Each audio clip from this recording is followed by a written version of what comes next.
Right now on ABC 7 News at 5, the Supreme Court strikes down a controversial part of the Affordable Care Act. But while some celebrate it, this case is about the freedoms of all Americans. Others call this an attack on a woman's right to make her own medical decisions. At the heart of it all is the question of whether employers can deny their workers birth control coverage because of their religious beliefs. And the court ruled employers have the right to do so, but with some exceptions. ABC 7 senior political reporter Scott Thuman is live outside the Supreme Court with what today's ruling means. Scott? Well, by that narrow 5-4 decision, the court essentially was saying that Obamacare is overreaching, that it can't force certain companies whose owners have religious beliefs to provide certain contraceptive care if it violates those beliefs. Now, this does not by any means strip the law in general when it comes to contraceptive care. However, it does deliver a significant blow to this administration. I believe that we will be the pro-life generation. A passionate division over whose rights are being trampled. And when a ruling was handed down, a roar from right-to-life advocates.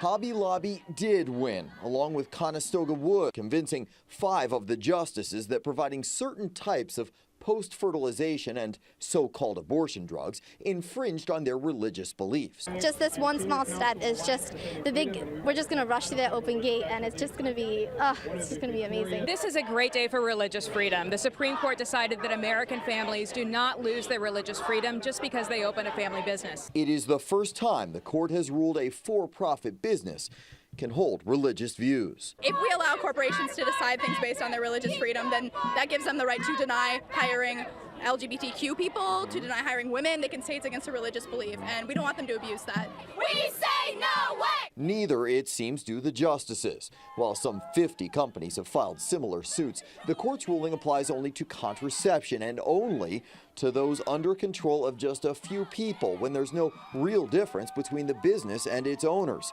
I don't think they realize the impact that this decision would have on women of all races, of all sexual orientations, of all classes, and I really think they let a lot of women down. Now, Justice Alito went on to say that the administration could always try to have the government pay for these certain types of contraceptive care if it feels so strongly. And visceral reaction from the White House tonight as it urged Congress to find a way around it. And in fact, some Senate Democrats today saying that they are looking at a proposal for new legislation that would actually restore the rights that were taken away by this controversial decision. Live at the Supreme Court tonight, Scott Thuman, ABC 7 News. Thank you.